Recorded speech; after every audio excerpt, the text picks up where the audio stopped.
Paul, good to see you. Hello, Tomas. Good to see you. And hi, everyone. Good to be with you today. Hi, Paul.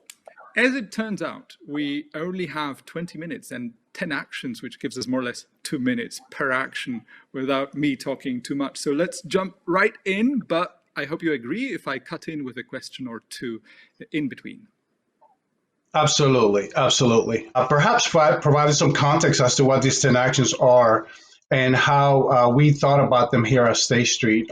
As you all know, the global events that took place back in the early spring, not only the health pandemic that we were dealing with, that we are currently still dealing with, but unfortunately the pandemic of racism and how that shows up, not only in society, but how it shows up in our workplaces.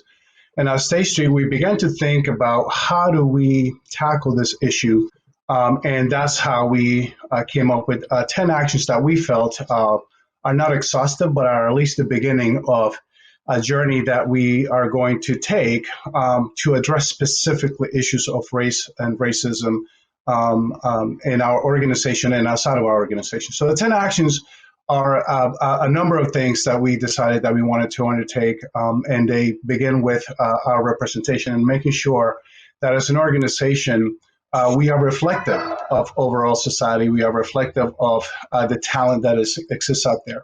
That internally we are looking at all our processes and understanding how our processes are enabling us to move people along in their careers, regardless of who they are, regardless of where they come from. And so that we can have a more thriving, innovative, and successful organization. So our 10 actions are aimed at what we like to call looking at ourselves, the window and the mirror rather, and looking at ourselves and figuring out what are the things that we need to do, the policies, the processes that we need to fix in order to ensure that everyone at State Street, all 40,000 of our employees, feel that they belong. And that, again, that their race should not get in the way of their success. Then we began to look at externally, what are the things that we can do as an organization, and as a global massive financial services organization to advocate and to drive change. And, at least, and these are global actions, by the way, because racism is not a US-based issue. We understand that around the world, ethnic minorities are experiencing racism in many different forms, in many different ways. So our 10 actions are designed to be global. But we also started to take a look at least in North America, where we look at how we work with our suppliers and making sure that the goods and services and products that we purchase, for example, come from minority-owned businesses, women-owned businesses, LGBTQ plus owned businesses, et cetera. And we began to take a look at what we call the window. What are the external things that we can do to drive change and policy change? And we also took a look at our investments in our communities. And so part of that window look is how do we ensure that our foundation is investing in communities so that it's driving healthier and more access for those communities who are underrepresented, for those communities who are mostly impacted by inequality, whether it be in health outcomes, whether it be educational outcomes, and whether it be housing security, et cetera. So globally, we're taking a look at how our investments from our foundation are impacting these communities.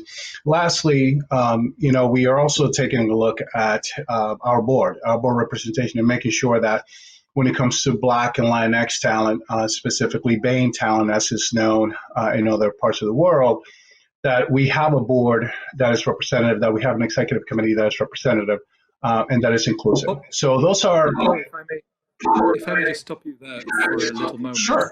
Why 10 actions and why racism specifically? What prompted State Street to formulate those 10? So, the 10 actions and the number it's really irrelevant. It really is, again, as I said at the beginning, a non-exhaustive list of what we felt we needed to do, but something that was concrete enough that we could kind of wrap our arms around, understand what are the things that we wanted and the outcomes that we wanted. And these were prompted specifically due to the George, events culminating with George Floyd murder here in the United States. But that sparked a global outcry, if you will, and a global moment of recognition that as organizations and enterprises, we needed to do more. And I think that, and as State Street, we have been doing this work of race and racism, ethnicity for a long time, but never in such a concentrated way. So I think that that's why we decided on the 10 actions, decided that it was time to be more intentional and focus around the issues of racism. And then if you look at initiatives like that, if we were to focus on, say, 2 or 3 of top actions that State Street has been undertaking, could you elaborate on 2 or 3 that you consider to be the most important? Because the way I see it is with initiatives like that, they can be top-down, essentially. There can be a board meeting laying out the ground rules for what the company could do and should do, but at the same time, it must be also bottom up in many ways. So who drives this in the organization? Yeah. So just to give you a sense of how we're driving this, it is both top down and bottom up. And what I mean by that is that the 10 actions are being supported by our CEO and and who's responsible for ultimately delivering on these 10 actions are our management committee members, our direct reports to our CEO and our company leaders. But the 10 actions have been informed by employees, have been informed by our employees from our represented groups, members of our Black professionals group, members of our race and ethnicity network in the UK and Ireland, and other employees. So we have about 250 volunteers who are actively working on each of the 10 actions. Each of these has an executive sponsor that is a management committee member. So it's being driven by both the top down and bottom up. So it's an all around approach. If I were to point out 2 that I think or 3 that I think might be critical for us inside of State Street, obviously, would be how do we go to market to find talent, right? Are we looking in all the right places, and are we being, I would say, equitable in our processes, in our hiring, recruiting, interviewing, and ultimately in our onboarding processes? So we are taking a look and analyzing all of those. Our talent acquisition and how people want to come to State Street. The second part of it is, we have a number of employees of color and Black and Latinx employees at State Street already that perhaps have not experienced their career growth as fully as they would like to. And so we're examining that, and we're saying, what are the trends? What are we seeing internally that is now allowing certain groups to move across the organization in the same pace or rate as their white counterparts? So we're analyzing those things and making sure that there are pathways, that there are career opportunities, and that we take a look at our talent in a way that is comprehensive and in a way that is more equitable. So we are reviewing all our processes, all our policies to make sure that there isn't any bias in any of those, and people are able to actually move through their careers in a more succinct way. And then the third thing I would say is, externally, as a what we call a globally significant organization, we have a weight in the market, right? We have portfolio companies that who we have influence over. And we want to make sure that from a best practice perspective, those organizations are taking a look at their internal processes, and they're looking at their leadership teams, they're looking at their boards. And so we're encouraging them to do so, that we're encouraging them to disclose and to be more mindful as to what works and, what are the type of things and best practices that they can put in place. So we are doing a lot of advocacy in that with that respect, similar to what we did a couple of years ago with the Fearless Girl campaign, and we called on companies to add more women to their boards. We are undertaking a similar effort, and I will say that those are significant efforts that we are undertaking both internally and externally. Paul, what is quite extraordinary about this case we are talking about here is that there are two ways you can start a campaign inside the company. One is prompted by some kind of external impulse. This was the case with the events in the US. You described George Floyd case. And the other is because the company decides to audit itself, so to say, and identify a problem or a challenge.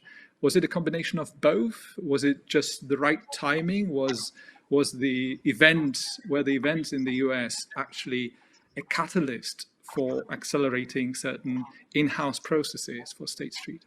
Yeah, I would say the latter. As you mentioned, Tomas, that the events were the catalyst to sort of accelerate a lot of the things and a lot of the activities that we wanted to undertake as an organization. We, as I mentioned, at State Street have been in this diversity and inclusion journey for the last 15 years or so, and but this was an opportunity to really accelerate how we do things and how we think about things. And yes, a lot of organizations were prompted and were, I would say, awakened just to some extent, right, to these global events. And I think, it was a combination of people's attentions being sort of very laser focused on this issue for the first time in a long time. As far as I can remember, being a diversity practitioner, I have never experienced society in general or organizations talking and speaking about race and racism in such an open way. Traditionally, this is not a subject that you sort of speak about in the workplace in many instances. And again, the events that culminated with that unfortunate incident in the U.S. and many others, by the way, not just George Floyd, but many others, allowed organizations to really focus on, okay, so how do we change this? How do we do things better? And how do we understand the role that we need to play both inside our organizations and externally? And yet, it's probably fair to say it was in response more to what was happening in America than to global issues of cultural and ethnic inequality, wasn't it? Well, yes and no, because the truth is, when the events happened in North America, this unleashed a global awakening. And if you recall, the protests were happening everywhere. And the issues and the protests that were happening everywhere were not just about George Floyd. They were about their local issues and the local, names of people who had experienced violence or had experienced discrimination. And I recall seeing protests in Luxembourg and protests in the UK and Ireland and Australia. Right, you talk about the Aboriginal. It was all over. So this was. I think that while again that the events in the U.S. were catalysts, the sentiment around this issue of racism was worldwide, and it continues to be worldwide. And that's the way that we are looking at this as an issue that's not just US-based or North America-based. Before one comes up with a template of 10 actions like this, it starts with some kind of survey or audit internally to better understand the landscape inside the company and all of its actions towards different groups of stakeholders. What would you recommend other companies should be doing in view of your past experience in managing this process? So for us, as I said, this wasn't something that was new, right? We already were looking at our processes. We were already contemplating what else do we need to do in terms of education around race, racism, bias. So there were things that were already underway. And yes, our employee surveys tell us and give us a lot of data and information as to what's happening, how folks are engaged or not. What I would recommend for organizations that are newer to this work and are thinking about doing this work is really to do that, is to understand what is it that you're trying to get accomplished, understand, what your employees want and what they would like to see, and then put a comprehensive plan in place, just like you would any other business issue or business problem. You tackle it in the same way. You put some resources behind it. You put your best people behind it to try to solve that issue for the organization, and you try to figure out what the outcomes are. So you measure things.